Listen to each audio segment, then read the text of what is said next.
Hi friends, welcome to SAM Institute Daily Current Affairs 2025 April 24th. Today current affairs headlines Andhra Telangana DSC prepare అవుతున్న ప్రతి ఒక్క అభ్యర్థి and school assistant exit వరకు GK and current affairs మీకు చాలా important. ఆంధ్రప్రదేశ్లో mega DSC notification వచ్చింది. 16,000కు పైగా స్కూల్ అసిస్టెంట్ ఎగ్జిట్ మంచి పోస్ట్లోనేనా ఈసారి గ్యారెంటీగా విజయం సాధించాలి. 7 years నుంచి వెయిట్ చేస్తున్నాం. ఒక డిఎస్సి నోటిఫికేషన్ ఎప్పుడు వస్తుంది, మెగా డిఎస్సి రావాలి, ఈసారి నా లైఫ్ మారాలి అని ఎంతో కాలం నుంచి వెయిట్ చేస్తున్నాం. ఆ కాలం మనకు వచ్చింది. ఈసారి 2025 డిఎస్సిలో గ్యారెంటీగా మన పోస్ట్ ఉండాలి. ఒక పోస్ట్ ఓకేనా. ఒక్కసారి జాబ్ వస్తే లైఫ్ మారుతుంది, అద్భుతంగా ఉంటుంది. నువ్వు అనుకున్న లక్ష్యాన్ని సాధిస్తావు. మనకి మంచి లైఫ్ ఉంది. ఈసారి గ్యారెంటీగా డిఎస్సిలో మెగా డిఎస్సిలో ఒక పోస్ట్ మనదని ప్రిపేర్ అవ్వాలి. ఓకేనా. నీ మైండ్ స్ట్రాంగ్గా ఉండాలి. దేనికి కూడా నెగ్లెక్ట్ చేయొద్దు నాన్న అస్సలు. బట్ ఎవరితో కాంటాక్ట్ ఉండొద్దు. డైలీ ఫాలో అవుతూ ఉండాలి. నీ ప్రిపరేషన్ వేగాన్ని కొనసాగిస్తూ ఉండాలి. నీ మైండ్లో నెగిటివ్ థాట్స్ని తీసే. నాకు జాబ్ వస్తుందా రాదనేది గ్యారెంటీగా వస్తుంది. మనకు కాకపోతే ఎవరికి వస్తుంది సార్? గట్టిగా ప్రిపేర్ అవుతే ఓకేనా. సరే, టుడే కరెంట్ అఫైర్స్ హెడ్లైన్స్ ఒక్కసారి చూద్దాం. ఇంట్లో ఫస్ట్ వన్, జాతీయ పంచాయతీ రాజ్ దినోత్సవం, నేషనల్ పంచాయతీ రాజ్ డే. ప్రతి సంవత్సరం ఏ రోజున జరుపుకుంటాం? చాలా ఇంపార్టెంట్ నాన్న. జాతీయ పంచాయతీ రాజ్ దినోత్సవాన్ని ప్రతి సంవత్సరం April 24th జరుపుకుంటాం. April 24th. మరి ఏ ఇయర్ నుంచి జరుపుకున్నాం? తొలిసారిగా ఏ ఇయర్ నుంచి జరుపుకుంటున్నాం? మీకు అందరికీ బాగా ఐడియా ఉందమ్మా. నేషనల్ ఎడ్యుకేషన్ యాక్ట్ అమల్లోకి వచ్చిన ఇయర్. జాతీయ విద్యా హక్కు చట్టం అమల్లోకి వచ్చింది 2010 April 1వ తారీఖు. అలా 2010 నుంచి ఏం జరుపుకున్నాం? National panchayati Raj day. జాతీయ పంచాయతీ రాజ్ దినోత్సవాన్ని ఏ ఇయర్ నుంచి జరుపుకున్నాం? 2010. ఆ 2010లోనే జాతీయ వారసత్వ జంతువుగా ఏనుగును ప్రకటించాం. ఓకే, తెల్ల ఏనుగల దేశం థాయిలాండ్, 1000 ఏనుగల దేశం లావోస్. Project elephant 1992. ప్రపంచంలో ఎక్కువ గర్భవతి కాలం గల జీవి ఏనుగు. ఇలా చదువుతూ ఉండాలి. ఆ ఏనుగుని జాతీయ వారసత్వ జంతువుగా 2010లో ప్రకటించాం. ఓకేనా. నెక్స్ట్ వన్, సత్యసాయి శత జయంతి సందర్భంగా 100 రూపాయల నాణ్యం ముద్రిస్తున్నారు. కేంద్ర ఆర్థిక శాఖ ఆమోదం తెలిపింది. సత్యసాయి అంటే అనంతపురం జిల్లా గుర్తుకొస్తుంది మనకి. ఓకేనా. Okay friends, next one, parliament మహిళా సాధికారత కమిటీ చైర్పర్సన్గా. పార్లమెంటు మహిళా సాధికారత కమిటీ చైర్పర్సన్. మహిళా సాధికారత, ఉమెన్ ఎంపవర్మెంట్ గుర్తు రావాలి. UNO 2001 ఎలా ప్రకటించింది? మా ఇంటర్నేషనల్ ఉమెన్ ఎంపవర్మెంట్ ఇయర్. అంతర్జాతీయ మహిళా సాధికారత దినోత్సవంగా UNO ప్రకటించింది. అలా వెళ్ళాలి మైండు. లేటెస్ట్గా పార్లమెంట్ మహిళా సాధికారత కమిటీ చైర్పర్సన్గా ఎవరు వచ్చారు? రాజమండ్రికి చెందిన బీజేపీ ఎంపీ పురంధేశ్వరి గారు రావడం జరిగింది. దీంట్లో సభ్యులు ఎంతమంది ఉంటారు? మొత్తం 30 మంది ఉంటారు. లోక్సభ నుంచి 20 మెంబర్స్, రాజ్యసభ నుంచి మొత్తం 10 మెంబర్స్. చూసుకోవాలి. నెక్స్ట్ మన ఒక బుక్ వార్తలో ఉంది. ఇటీవల కాలంలో వార్తలను books and authors matching of the following ఇవ్వచ్చు. ఒకవైపు అన్ని బుక్స్ ఇస్తాడు, మరొక వైపు ఏమో ఆ బుక్ ఎవరు రాస్తారు, లేదా పేపర్ ఈజీగా వస్తే ఆ బుక్ పేరు ఇస్తాడు, ఎవరు రాస్తారు. గ్యారెంటీగా ప్రశ్న ఉంది. నెక్స్ట్ మన మైండ్ సెట్ సిస్టమ్. బుక్ పేరు మైండ్ సెట్ ఫిస్ట్ అనే పుస్తకం వార్తలో ఉంది. ఎవరు రాస్తారు చూద్దాం. నెక్స్ట్, భారతదేశం యొక్క జీడిపి వృద్ధి రేటు 6.3%. మీకు మరలా చెప్తున్నా, జీడిపి వృద్ధి rate, gross domestic product. GDP వృద్ధి రేటుని ఆయా సంస్థలు, ఆయా బ్యాంకులు అంచనా వేస్తూ ఉంటాయి నాన్న. కానీ పర్టికులర్గా తగ్గిస్తూ ఉంటాయి. కొన్ని సందర్భాలు పెంచుతూ ఉంటాయి. అందుకే ఎగ్జామ్కి వెళ్ళే ముందు ఏ సంస్థ అంచనా వేస్తుందో మైండ్లో పెట్టుకో. మరి ఆ సంస్థలు ప్రధానంగా తీసుకుని ఆ వృద్ధి రేటు ఉందా, తగ్గిందా, పెరిగిందా అని చూస్తూ ఉండాలి. ప్రశ్న వస్తుంది. లేటెస్ట్గా భారతదేశం యొక్క జీడిపి వృద్ధి రేటుని 6.3%గా అంచనా వేసిన సంస్థ వరల్డ్ బ్యాంక్. గతంలో 6.7%. నిన్నటి రోజున మాట్లాడుకున్న వరల్డ్ బ్యాంక్ 6.7% 2025-26 ఆర్థిక సంవత్సరానికి మరలా తగ్గించింది. నిన్నటి రోజున IMF, ఇంటర్నేషనల్ మానిటరీ ఫండ్, మరి IMF 6.5% నుంచి 6.2% తగ్గించిందనమే. అలా తగ్గిస్తూ ఉంటే పెంచుతూ ఉంటాయి, గుర్తుపెట్టుకోవాలి. ఓకే ఫ్రెండ్స్, మనం ఎవ్రీడే ఒక క్వశ్చన్ చెప్పుకున్నాం. ఎవ్రీడే దానికి ఆన్సర్ మీరు ఇస్తున్నారు కామెంట్ రూపంలో. మరి నిన్నటి ప్రశ్న ఈరోజు మీకు డేటా ఇవ్వడం జరుగుతుంది. నేను డైలీ ఒక క్వశ్చన్ ఇస్తాం, మీరు ఏం చేయాలి, ఆన్సర్ పెట్టాలి. నేను కంప్లీట్ డేటా మరలా రేపిస్తాం. మరి నిన్నటి ప్రశ్న మనం గమనిస్తే 2024 ప్యారిస్ ఒలింపిక్స్లో భారత్ ఎన్ని పథకాలు సాధించిందన్నాం. ప్యారిస్ ఒలింపిక్స్, ఈసారి ఒలింపిక్స్ నుంచి గ్యారెంటీగా ప్రశ్న వస్తుంది. అసలు ఒలింపిక్స్ని ఎవరు కండక్ట్ చేస్తారు? ఏ organization? IOC, international Olympic committee వారు కండక్ట్ చేస్తారు. మరి ఐఓసి ఎప్పుడు ఏర్పాటు అయిందన్న 1894లో ఏర్పాటైంది. 1894, 1894. మరి ఐఓసి హెడ్ క్వార్టర్ లుసానే. మరి పాస్ట్ ఒలింపిక్స్ ఎప్పుడు జరిగాయి అంటాడు, చాలా చాలా ఇంపార్టెంట్. 1896, 1896 గ్రీసు రాజధాని ఏథెన్స్లో జరిగాయి. మరి ఒలింపిక్స్ ఎవ్రీ 4 years 1 time, ప్రతి 4 సంవత్సరాలకు ఒకసారి జరుగుతాయి. మరలా సెకండ్ ఒలింపిక్స్ 1900లో జరిగాయి. ఇక్కడ ప్యారిస్లో జరిగాయి. ఈ ప్యారిస్ ఒలింపిక్స్ ఇంపార్టెన్స్ ఏంటంటే ఉమెన్స్కి అవకాశం కల్పించారు. మహిళలు ఏ ఒలింపిక్స్ నుంచి పాల్గొంటున్నారు? 1900 ఒలింపిక్స్. ఇదే ఒలింపిక్స్ మరొక ఇంపార్టెన్స్, భారతీయులకు అవకాశం ఇచ్చారు. భారతీయులు ఏ ఒలింపిక్స్ నుంచి పాల్గొంటున్నారంటే 1900, ఇక్కడ ప్యారిస్. నెక్స్ట్ 33rd ఒలింపిక్స్, 33వ ఒలింపిక్స్ 2024 జూలై 26 నుండి ఆగస్టు 11 వరకు జరిగాయి. మరి ఈ ఒలింపిక్స్ ఎక్కడ జరిగాయి? ప్యారిస్లో జరిగాయి. ఫ్రాన్స్ రాజధాని ప్యారిస్లో జరిగాయి. మరి ప్రధానంగా ఏ నది ఒడ్డున జరిగాయంటే సీను నది, చాలా చాలా ఇంపార్టెంట్. సీను నది ఒడ్డున జరిగాయి ఒలింపిక్స్. ఈ ఒలింపిక్స్లో దాదాపుగా 205 దేశాలు పాల్గొన్నాయి. భారతదేశం నుంచి ఎంతమంది క్రీడాకారులు పాల్గొన్నారు? 117. దీనివల్ల ఏమవుతుందంటే ఒక టాపిక్ కవర్ అవుతుంది. మీరు అబ్జర్వ్ చేయండి అన్న, ప్రతి ఒక్కరు షేర్ చేయాలి తప్పనిసరిగా. డైలీ ఒక క్వశ్చన్ వల్ల క్వశ్చన్ ఆన్సరే కాదు, కంప్లీట్గా టాపిక్ మొత్తం కవర్ అవుతుంది మీకు. అలా డైలీ ఒక క్వశ్చన్ రూపంలో ఇవ్వడం జరుగుతుంది.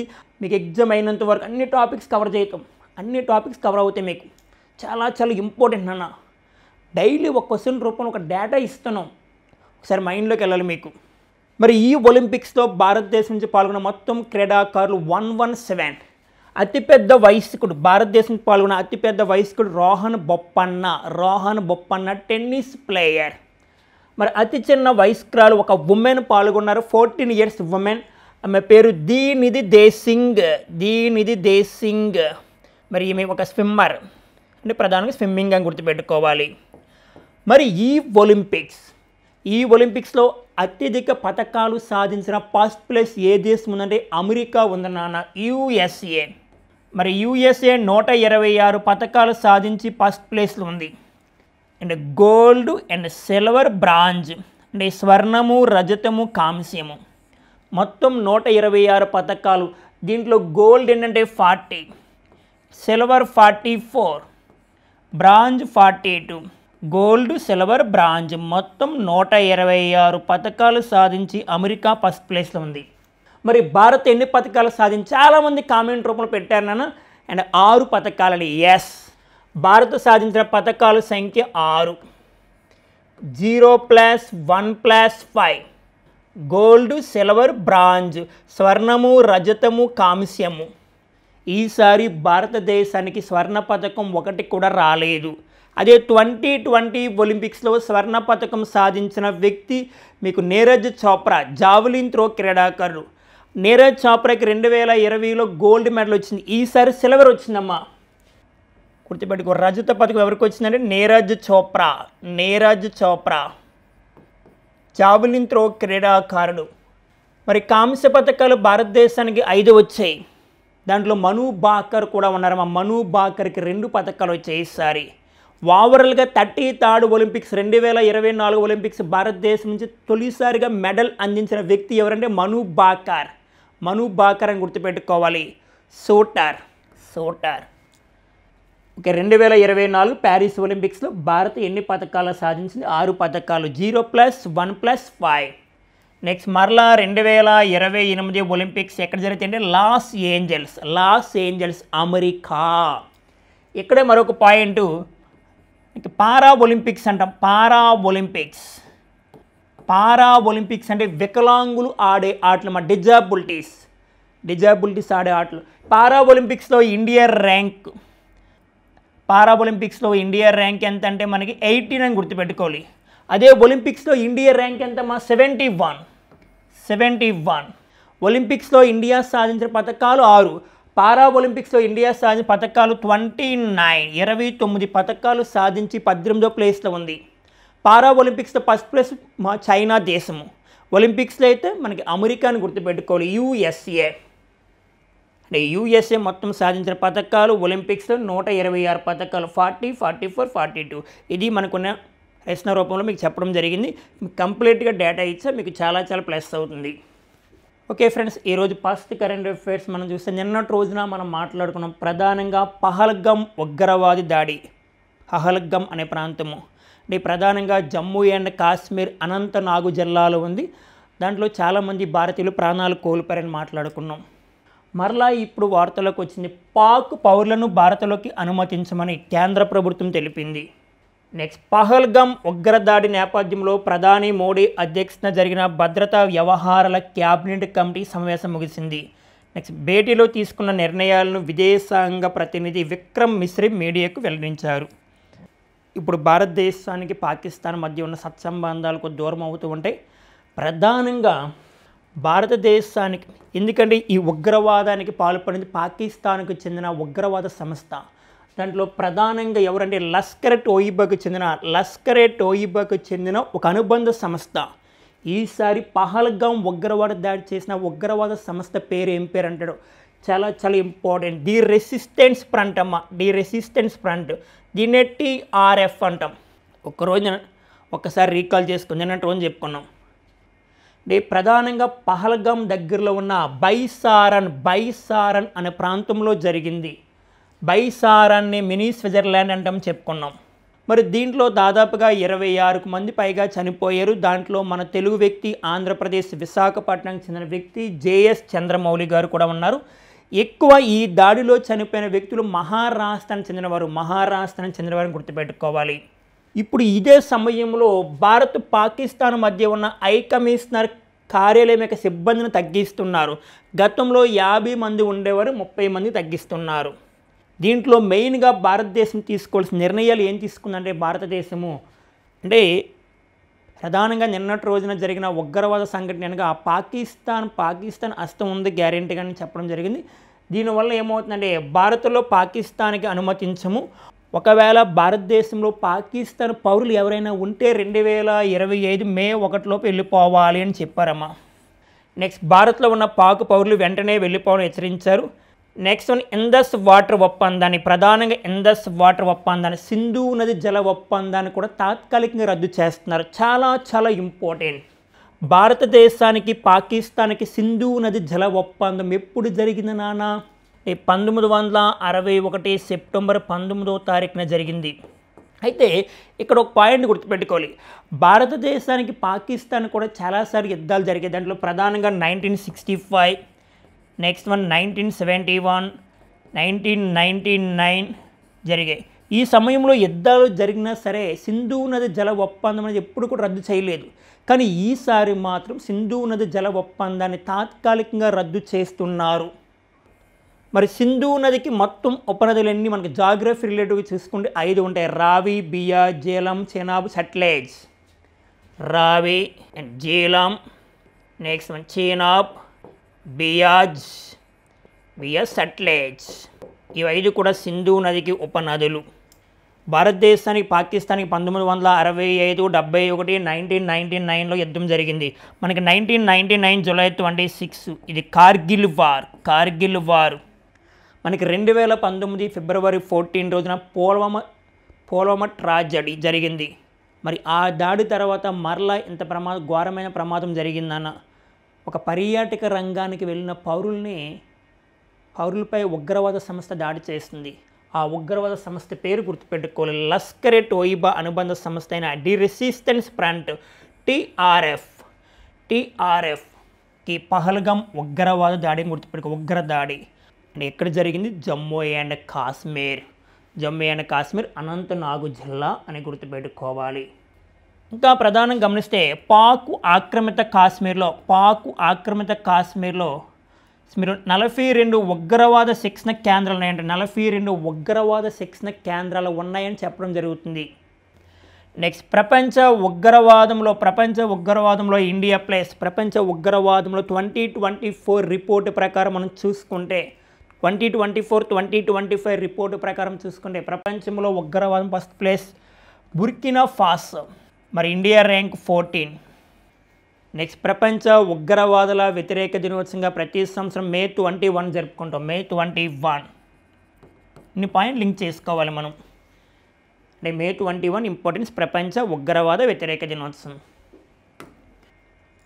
Okay friends, next current affair మనం చూసుకుంటే క్రీడా రంగానికి సంబంధించి ఫిడే మహిళా గ్రాండ్ ప్రీ విజేత హంపి కోనేరు హంపి. మీకు తెలిసిన కోనేరు హంపి అంటే భారత గ్రాండ్ మాస్టర్ కోనేరు హంపి ఫిడే మహిళా గ్రాండ్ ప్రీ టైటిల్ని గెలుచుకుంది. మరి ఎవరిపైన విజయం సాధించిందంటే సలీమోవా ఏ దేశం అంటే బల్గేరియా దేశం అని గుర్తుపెట్టుకోవాలి. చాలా చాలా ఇంపార్టెంట్. 2025 ఫిడే మహిళల గ్రాండ్ ప్రీ విజేత కోనేరు హంపి మన తెలుగు రాష్ట్రాల వ్యక్తి. మరి కోనేరు హంపి గురించి వార్తల్లోకి వచ్చింది కాబట్టి కొన్ని పాయింట్స్. మరి కోనేరు హంపికి వచ్చిన అవార్డ్స్ మనం గమనిస్తే ప్రధానంగా అర్జున అవార్డు 2003లో వచ్చింది. 2003 Arjuna award. Next one Padmashri 2007లో వచ్చింది. మరి గ్రాండ్ మాస్టర్ టైటిల్ 2002లో వచ్చింది. చెస్ క్రీడాకారులకు ఇచ్చేది ఏంటంటే grand master title. Next one 2024లో ర్యాపిడ్ చెస్ ఛాంపియన్షిప్ విజేతగా నిలిచారు కోనేరు హంపి. ఓకేనా. మరి కోనేరు హంపికి గ్రాండ్ మాస్టర్ టైటిల్ వచ్చింది 2002లో వచ్చింది. మరి ఇండియా పాస్ట్ గ్రాండ్ మాస్టర్ ఎవరినన్నా విశ్వనాథ్ ఆనంద్. భారతదేశంలో తొలిసారిగా గ్రాండ్ మాస్టర్ టైటిల్ పొందిన వ్యక్తి విశ్వనాథ్ ఆనంద్కి 1988లో వచ్చింది. ఇప్పటి వరకు ఇండియా నుంచి 85 మందికి వచ్చింది grand master title. 85 grand master title ఎవరికి వచ్చిందంటే శ్యామ్ నిఖిల్ 2024లో వచ్చిందేమో Tamil Nadu state. 85 grand master title in India. మనకి ఏదైనా కరెంట్ అఫైర్స్ వస్తే లింక్ చేసుకొని ఇంపార్టెంట్ అన్న. లేటెస్ట్గా ఫిడే మహిళా గ్రాండ్ ప్రీ విజేత కోనేరు హంపి ఎవరిపైన? సింపుల్గా సలీమోవా బల్గేరియా దేశం అనేది. అంటే బల్గేరియా దేశానికి చెందిన సలీమోవా పైన విజయం సాధించిన వ్యక్తి కోనేరు హంపి. సరిపోతుంది. ఓకేనా. Okay friends, next current affairs మనం చూస్తే అంటే ప్రధానంగా వ్యవసాయ రంగానికి సంబంధించి ఒక పసుపుని రిలీజ్ చేశారు. ఆ పసుపు పేరు ఏం పేరు అంటాడు? మరి ఆ పసుపు రిలీజ్ చేసింది ఎవరు? ప్రధానంగా అంటే ఏ సంస్థకు చెందిన శాస్త్రవేత్తలు? ఇక్కడ చూస్తే ఐఐఎస్ఆర్. మనకి ఎబ్రివేషన్ ఇంపార్టెంట్. ఐఐఎస్ఆర్ అంటే మనకి ఎబ్రివేషన్ ఇంపార్టెంట్, చాలా చాలా important. Indian institute of spices research. దీన్ని ఐఐఎస్ఆర్ అంటాం. దాన్ని తెలుగులో ప్రధానంగా భారత సుగంధ ద్రవ్యాల పరిశోధన సంస్థ అంటారు. భారత సుగంధ ద్రవ్యాల పరిశోధన సంస్థ. సుగంధ ద్రవ్యాలు ఇక్కడ మనం గమనిస్తే లేత వర్ణం పసుపు సూర్య. మరి ఇటీవల కాలంలో ఐఐఎస్ఆర్ శాస్త్రవేత్తలు ఎటువంటి రకాన్ని పసుపుని రిలీజ్ చేస్తారు అంటే మనకి లేత వర్ణం పసుపు. దానికి ఏమని పేరు పెట్టారు? సూర్య. ఇక్కడ మనం గమనిస్తే హెక్టార్కు 41 టన్నులు దిగుబడి వస్తుందంట. నెక్స్ట్ భారత సుగంధ ద్రవ్యాల పరిశోధన సంస్థ ఐఐఎస్ఆర్ లేత వర్ణం పసుపు రకం సూర్యను రూపొందించి బుధవారం విడుదల చేశారు. నెక్స్ట్ దేశంలో అధిక పసుపు పండించే రాష్ట్రాలైన తెలంగాణ, కేరళ, ఒడిశా, జార్ఖండ్, అరుణాచల్ ప్రదేశ్కు ఇది అనుకూలమని చెప్పారంట. అంటే ప్రధానంగా దేశంలో పసుపు ఎక్కువగా పండించే రాష్ట్రాలు మనం గమనిస్తే తెలంగాణ, కేరళ, ఒడిశా, జార్ఖండ్, అరుణాచల్ ప్రదేశ్. అంటే ఆ ప్రాంతాల్లో ఈ పసుపు ఎక్కువ దిగుబడి వస్తుందని చెప్పడం జరుగుతుంది. ఏ శాస్త్రవేత్తలు అంటే ఐఐఎస్ఆర్. దాని abbreviation important, Indian institute of spices research. మరి దీని ప్రధాన కార్యాలయం ఎక్కడుంటే కోజికోడ్ అంటే కాలికట్. అంటే కేరళ రాష్ట్రము. కేరళ మీకు ఐడియా ఉంది. కేరళ భారతదేశానికి వాస్కో డి గామా తొలిసారిగా వచ్చింది కేరళలో కాలికట్ తీరం. పోర్చుగీస్ నావికుడు. Okay friends, next current affairs మనం చూసుకుంటే ఒక డే వార్తలో ఉంది. అంటే ముఖ్యమైన తేదీలు. మరి ఈరోజు ఇంపార్టెన్స్ ఏప్రిల్ 24 ఇంపార్టెన్స్ ఏంటంటే జాతీయ పంచాయతీరాజ్ దినోత్సవం.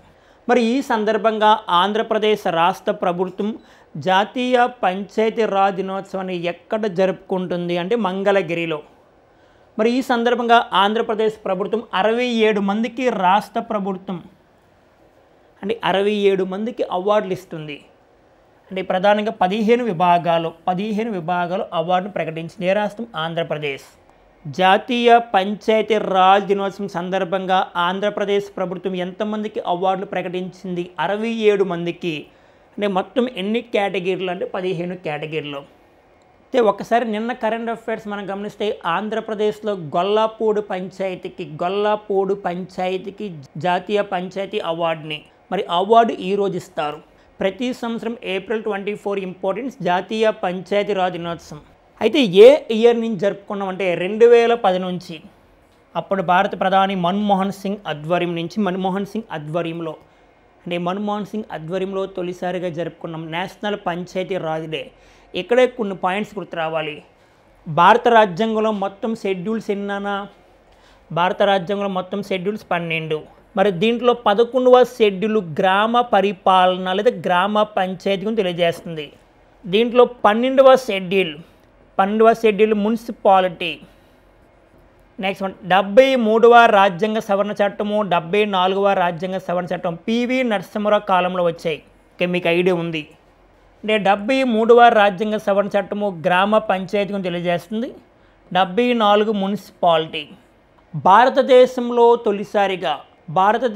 తొలిసారిగా పంచాయతీ రాజ్ వ్యవస్థని ఏర్పాటు చేసిన రాష్ట్రం రాజస్థాన్. 1959 అక్టోబర్ 2 భారతదేశంలో పంచాయతీ రాజ్ వ్యవస్థని ఏర్పాటు చేసిన first state Rajasthan, second state Andhra Pradesh. మరి ఆంధ్రప్రదేశ్ 1959 నవంబర్ 1వ తారీఖున. భారత రాజ్యాంగంలో ఆర్టికల్ 40 ఏం తెలియజేస్తుందన్న? గ్రామ పరిపాలన లేదా గ్రామ పంచాయతీ గురించి తెలియజేస్తుంది. గ్రామ పంచాయతీ గురించి ఆర్టికల్ 40. మీకు ఎంతవరకు కావాలో ఆ పాయింట్స్ మనం చెప్తున్నాం. ఓకేనా? ఆర్టికల్ 40 అయితే ఇక్కడ కొన్ని పాయింట్స్ లింక్ చేసుకోవాలి. బలవంతరాయ్ మెహతా కమిటీ 1957లో వచ్చింది. భారతదేశంలో 3 అంచెల పంచాయతీ రాజ్ వ్యవస్థ. Next one Ashok Mehta committee 1977లో వచ్చింది. అశోక్ మెహతా అంటే 2 అంచెల పంచాయతీ రాజ్ వ్యవస్థ. నెక్స్ట్ వన్ స్థానిక స్వపరిపాలన పితామహుడుగా లార్డ్ రిప్పన్ పిలుస్తారు. లార్డ్ రిప్పన్ స్థానిక స్వపరిపాలన వ్యవస్థ పితామహుడేమో లార్డ్ రిప్పన్. భారతదేశంలో తొలిసారిగా 13,000కు పైగా గ్రామ పంచాయతీలు గ్రామ సభలు జరిగిన రాష్ట్రం ఆంధ్రప్రదేశ్ అని చెప్పుకున్నాం. ఓకేనా? అలాగే 2024 అక్టోబర్లో కంకిపాడు గ్రామంలో, కంకిపాడు అంటే కృష్ణా జిల్లాలో పల్లె పండగ జరిగింది. గుర్తుపెట్టుకోవాలి. దానికి ముఖ్య అతిథిగా పాల్గొన్న వ్యక్తి మనకి డిప్యూటీ సీఎం అంటే పవన్ కళ్యాణ్ గారు. మరి ఈరోజు కూడా జాతీయ పంచాయతీ రాజ్ దినోత్సవాన్ని ఆంధ్రప్రదేశ్లో మంగళగిరిలో జరుపుకుని దాని ముఖ్య అతిథిగా మనకి పంచాయతీ రాజ్ శాఖ మంత్రి డిప్యూటీ సీఎం అటెండ్ అవుతారేమో పవన్ కళ్యాణ్ గారు. గుర్తుపెట్టుకోవాలి. Okay friends, next current affairs Sathya Sai శత జయంతి ఇక్కడ కనిపిస్తుంది కదా. సత్యసాయి శత జయంతి సందర్భంగా కేంద్ర ప్రభుత్వం 100 రూపాయల నాణ్యమును ముద్రించాలని ఇటీవల కాలంలో ప్రకటించింది. ఇక్కడ మనం చూస్తే భగవాన్ శ్రీ సత్యసాయి బాబా శత జయంతి పురస్కరించుకుని 100 రూపాయల నాణ్యమును కేంద్ర ప్రభుత్వం ముద్రిస్తుంది. దీనికి కేంద్ర ఆర్థిక శాఖ ఆమోదం తెలిపిందన్న. మరి సత్యసాయి శత జయంతి సందర్భంగా ముద్రిస్తున్న 100 రూపాయల నాణ్యం గురించి కొన్ని పాయింట్స్. ఇంట్లో ఫస్ట్ 44 మిల్లీమీటర్ల వ్యాసం కలిగి ఉంటుంది. నెక్స్ట్ వన్ 50% వెండి. నెక్స్ట్ వన్ 40% రాగి. Next 5% nickel. Next 5% zinc. ఇవన్నీ కలిపి నాణ్యమును ముద్రిస్తూ ఉంటారు. నెక్స్ట్ 2026 నవంబర్ 23 నాటికి సత్యసాయి శత జయంతి ఉత్సవాలు జరుగుతాయంట. మరి ఈ నాణ్యం యొక్క బరువున 35 గ్రాములు. నెక్స్ట్ వన్ ఈ నాణ్యం ఒకవైపు అశోక స్తంభము, నెక్స్ట్ మరోవైపు సత్యసాయి బాబా చిత్రము, దాని కింద 1926 నెంబర్ ఉంటుంది. ఎందుకంటే సత్యసాయి గారు జన్మించింది 1926 సంవత్సరంలో. నెక్స్ట్ 2026 నాటికి 100 సంవత్సరాలు పూర్తవుతుంది, 100 ఇయర్స్. మరి ఈ సందర్భంగా 100 రూపాయల నాణ్యం ముద్రిస్తారు. Okay, 100 rupees coin. Okay friends, next current affairs మనం చూస్తే పార్లమెంటు మహిళా సాధికారత కమిటీ చైర్పర్సన్. ఇది చాలా ఇంపార్టెంట్. పార్లమెంటు మహిళా సాధికారత కమిటీ చైర్పర్సన్గా దగ్గుబాటి పురంధేశ్వరి గారు వచ్చారు. దగ్గుబాటి పురంధేశ్వరి గారు రాజమండ్రికి చెందిన ఎంపీ, అంటే ప్రధానంగా బీజేపీ పార్టీకి చెందినవారు. మరి పార్లమెంటు మహిళా సాధికారత కమిటీ చైర్పర్సన్ అంటే ఇటీవల కాలంలో ఎవరు వచ్చారంటాడు. మరి దాంట్లో సభ్యులు ఎంతమంది ఉంటారు మెంబర్స్ అంటే 30 మంది ఉంటారు. ఈ 30 మందిలో లోక్సభ నుంచి 20 మెంబర్స్, రాజ్యసభ నుంచి 10 మెంబర్స్. నెక్స్ట్ మనం గమనిస్తే ఈ కమిటీలో మొత్తం 30 మంది సభ్యులు నియమించారు. అంటే ప్రధానంగా లోక్సభ నుంచి 20 మంది, రాజ్యసభ నుంచి 10 మంది. నెక్స్ట్ పార్లమెంటు మహిళా సాధికారత కమిటీను 1997లో ఏర్పాటు చేస్తారు. గుర్తుపెట్టుకోవాలి, పార్లమెంటు మహిళా సాధికారత కమిటీను 1997లో ఏర్పాటు చేస్తారు. ఇటీవల కాలంలో పార్లమెంటు మహిళా సాధికారత కమిటీ చైర్పర్సన్ ఎవరు వచ్చారు అంటే దగ్గుబాటి పురంధేశ్వరి అని గుర్తుపెట్టుకోవాలి. Okay friends, next current affairs మనం చూసుకుంటే ఇటీవల కాలంలో వార్తలు ఉన్న బుక్స్ అండ్ ఆథర్స్ అంటే పుస్తకాలు, రచయితలు. లేటెస్ట్గా ఒక బుక్ వార్తలో ఉంది. ఆ పుస్తకాన్ని ఆంధ్రప్రదేశ్ ముఖ్యమంత్రి చంద్రబాబు నాయుడు గారు నిన్నటి రోజున ఆవిష్కరించారు. మరి ఈ పుస్తకం యొక్క ఫస్ట్ కాపీని ఎవరికి ఇచ్చారంటే మెగాస్టార్ చిరంజీవికి ఇచ్చారు. ఇటీవల కాలంలో తరచూ వార్తలు ఉన్న బుక్స్ అండ్ ఆథర్స్ మనకి చాలా చాలా ఇంపార్టెంట్. మరి ఆ పుస్తకం పేరు మైండ్ సెట్ షిఫ్ట్ అమ్మా, మైండ్ సెట్ షిఫ్ట్. ఇక్కడ గమనిస్తే మైండ్ సెట్ షిఫ్ట్. ఈ పుస్తకాన్ని ఎవరు రాస్తారు చాలా చాలా ఇంపార్టెంట్. ఆమె పేరు శరణి పొంగూరు గారు ఇక్కడ కనిపిస్తున్నారు కదా. మరి శరణి పొంగూరు ఎవరంటే పురపాలక శాఖ మంత్రి నారాయణ కుమార్తె. ప్రస్తుతం ఆంధ్రప్రదేశ్ పురపాలక శాఖ మంత్రి నారాయణ కుమార్తె ఎవరు అంటే శరణి పొంగూరు రాసిన పుస్తకం పేరు మైండ్ సెట్. ఇటీవల కాలంలో తరచూ వార్తలను బుక్స్ అండ్ ఆథర్స్ ఒకసారి రీకాల్ చేసుకోండి, మీకు డైలీ చెప్తున్నా. Okay friends, next current affairs. భారత జీడిపి వృద్ధి రేటు 6.3%గా ఇటీవల కాలంలో ఏ బ్యాంకు వారు లేదా ఏ సంస్థ వారు అంచనా వేశారు? భారతదేశం యొక్క జీడిపి వృద్ధి రేటుని 2025-26 ఆర్థిక సంవత్సరానికి 6.3%గా అంచనా వేసే ఒక బ్యాంక్ వరల్డ్ బ్యాంక్, ప్రపంచ బ్యాంక్ అంచనా వేసింది. ఓకే, భారత్ జీడిపి వృద్ధి రేటు 6.3%. అయితే గతంలో 6.7%గా అంచనా వేసింది. 6.7% నుంచి 6.3% తగ్గించింది. నెక్స్ట్ వన్, నిన్నటి రోజున కరెంట్ అఫైర్స్ ఒక్కసారి రీకాల్ చేసుకుంటే ఐఎంఎఫ్ అంటే ఇంటర్నేషనల్ మానిటరీ ఫండ్. ఇందులో ప్రధానంగా ఐఎంఎఫ్ 2025-26 ఆర్థిక సంవత్సరానికి భారతదేశం యొక్క జీడిపి వృద్ధి రేటుని 6.5% నుంచి 6.2% తగ్గించిందని మాట్లాడుకున్నాం. ఒకసారి చూడండి. నెక్స్ట్ వరల్డ్ బ్యాంక్ వార్తల్లోకి వచ్చింది కానీ, ప్రపంచ బ్యాంకు వార్తల్లోకి వచ్చింది కానీ ఎప్పుడు ఏర్పాటైందంటే 1944. వరల్డ్ బ్యాంక్ ఏర్పాటైంది 1944. దాని ప్రధాన కార్యాలయం వాషింగ్టన్ డీసీ. మరి ప్రెసిడెంట్ వరల్డ్ బ్యాంక్ ప్రెసిడెంట్గా, వరల్డ్ బ్యాంక్ అంటే ప్రపంచ బ్యాంక్, ప్రస్తుతం ప్రపంచ బ్యాంక్ అధ్యక్షుడిగా పనిచేస్తుంది అజయ్ బంగా. గుర్తుపెట్టుకోవాలి, అజయ్ బంగా భారత మూలాల వ్యక్తి, మన భారతదేశానికి చెందిన వ్యక్తి అజయ్ బంగా. 14th ప్రెసిడెంట్ గుర్తుపెట్టుకో. ప్రపంచ బ్యాంక్ 14వ అధ్యక్షుడు ఈయన. Okay friends, next current affairs. NABARD వార్తలో ఉంది. నాబార్డు అంటే వ్యవసాయ రంగంలో అతిపెద్ద బ్యాంకు. గతంలో నాబార్డు పైన ఏ కమిటీ వేసారని ప్రశ్న అడిగారు. నాబార్డు బ్యాంక్ పైన ఏ కమిటీ వేశారు? శివరామన్ కమిటీ. మరి ఇప్పుడు నాబార్డు ఎందుకు వార్తల్లో ఉంది? ఇక్కడ చూస్తే నాబార్డు 24/7 మనీ వర్కర్లో 10% వాటా కొనుగోలు చేసింది. ఇది చాలా చాలా ఇంపార్టెంట్. 24/7 మనీ వర్కర్లో 10% వాటాని ఇటీవల కాలంలో ఏ బ్యాంకు కొనుగోలు చేసిందంటే NABARD. Next one, agri fintech startup 24/7 money work consulting private లిమిటెడ్లో 10% కొనుగోలు చేసింది. అంటే 24/7 మనీ వర్కర్ అనేది ఒక కంపెనీ ప్రధానంగా ఒక స్టార్టప్ కంపెనీ.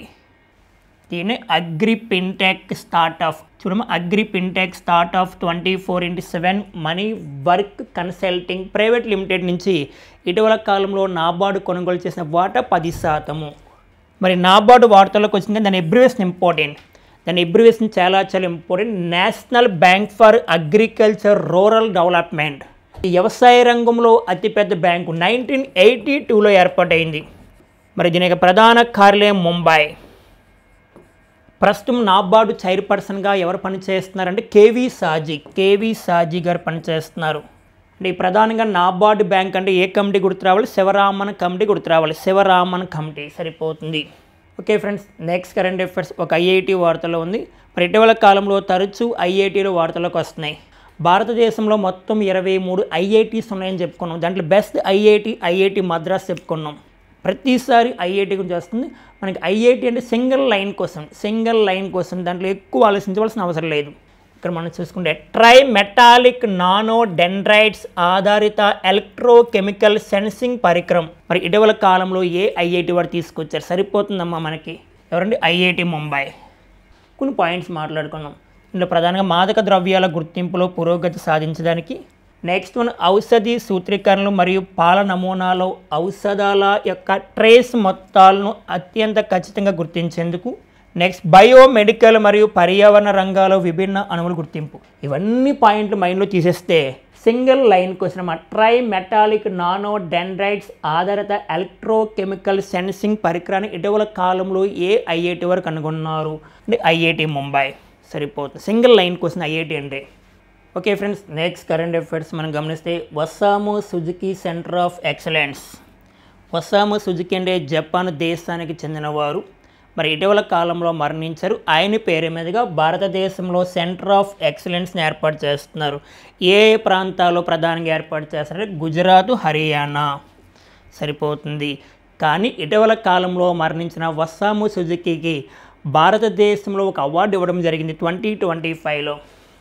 అవార్డు పద్మవిభూషణ్. భారతదేశ ప్రభుత్వం పద్మవిభూషణ్ 2025లో ఆయన మరణించిన తర్వాత ప్రకటించారు. మనకి 2025లో పద్మ అవార్డు మొత్తం 139 మందికి ప్రకటించారు కేంద్ర ప్రభుత్వం. దాంట్లో Padma Vibhushan 7 members and Padma Bhushan 19 members and Padma Shri 113 113, మొత్తం 139 మందికి ప్రకటించారు. పద్మవిభూషణ్ 7 మెంబర్స్లో ఒక వ్యక్తి ఉన్నారు, మరణించిన తర్వాత ప్రకటించారు. మరి ఆయనే ఒసాము సుజుకి అంటే జపాను దేశానికి చెందిన వ్యక్తి. చాలా చాలా ఇంపార్టెంట్. అంటే ఇటీవల కాలంలో మరణించిన ఒసాము సుజుకి పేరు మీదుగా ఏ అవార్డు లేటెస్ట్గా ఇచ్చారంటే పద్మవిభూషణ్. మరి ఆయన పేరు మీదుగా భారతదేశంలో సెంటర్ ఆఫ్ ఎక్సలెన్స్ని ఏర్పాటు చేస్తున్నారు. ఏ రాష్ట్రంలో? గుజరాత్, హర్యానా. ఓకేనా? ఓకే ఫ్రెండ్స్, రేపటి ప్రశ్న మనం గమనిస్తే 19వ G20 శిఖరాగ్ర సదస్సు నవంబర్ 18 నుంచి 19, 2024 వరకు ఏ దేశంలో జరిగింది? G20 అంటే గ్రూప్ ఆఫ్ 20. చాలా చాలా ఇంపార్టెంట్. దీని గురించి కంప్లీట్గా రేపు డేటా ఇస్తాం. మీరు కామెంట్ బాక్స్లో పెట్టండి ఆన్సర్ ఏంటనేది. ఓకేనా? అంటే G20 గురించి ప్రశ్న వచ్చే అవకాశం ఉంది. మరలా చూస్తే 19వ G20 శిఖరాగ్ర సదస్సు నవంబర్ 18, 19 తేదీలో 2024 వరకు ఏ దేశంలో జరిగింది? ఆప్షన్స్ నేను చెప్పాను, రేపు చెప్తా ఏంటనేది. ఓకే ఫ్రెండ్స్, ఈరోజు ఉన్న కరెంట్ అఫైర్స్ మీ ఫ్రెండ్స్ అందరికీ షేర్ చేయండి, లైక్ చేయండి. All the best.